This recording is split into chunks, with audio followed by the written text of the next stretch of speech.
Sup people, Fernus here, and we are gonna check out some Master of Puppets riffs that you might be playing incorrectly. So the first one is not the riff in on itself, but it's actually just the very first note. I remember reading a lot of tabs as a kid that said that the very first note was a high E power chord, so here, with some of them telling you that you can also add the 6th open string to add the low E, instead of a low E power chord.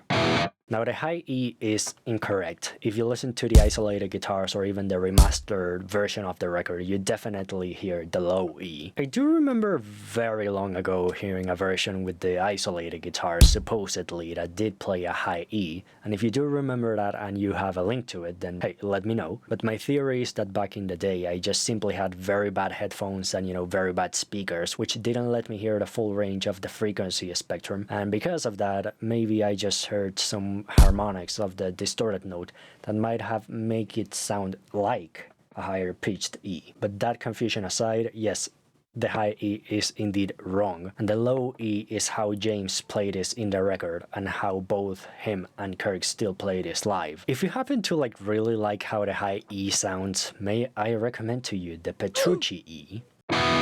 He tends to do this quite a lot when he has to play, the E note, and you're literally combining both the high E and the low E into just one big ass E.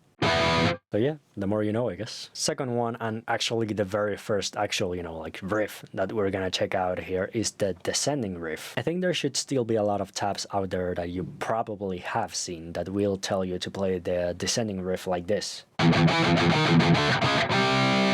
And those notes are correct, by the way. The only thing you need to change to play it the way James and Kirk do is the string.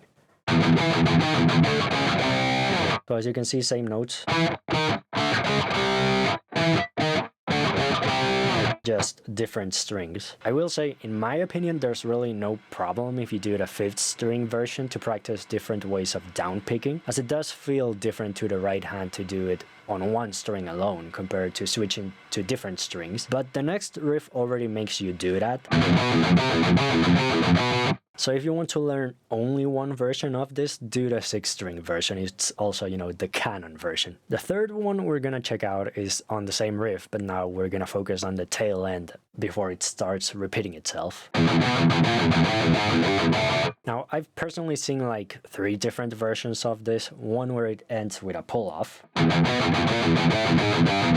which is sadly not the correct way to play it, and I say that because if you're on your way to building down picking speed, doing the pull-off does provide you with a small break that can help a lot with the right hand energy. So consider doing it if you're still trying to get faster or just building up stamina. Just remember that it's not the correct way to play this. The second way is the same as the pull-off, but you don't play the pull-off, you down pick it. Now this way is correct, but not fully. I'll show you why in a bit, but first, to get the full picture, we need the third version of this riff, which is this one.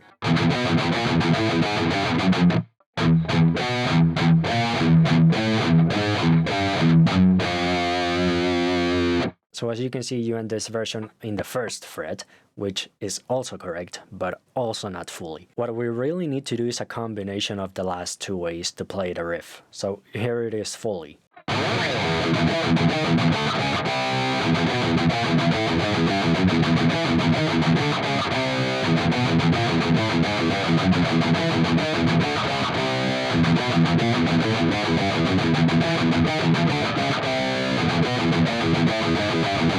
So as you can see, the first time you play this riff, you have to play the 2-0 tail end version. And the second time you play it, you do the 2-1 tail end version.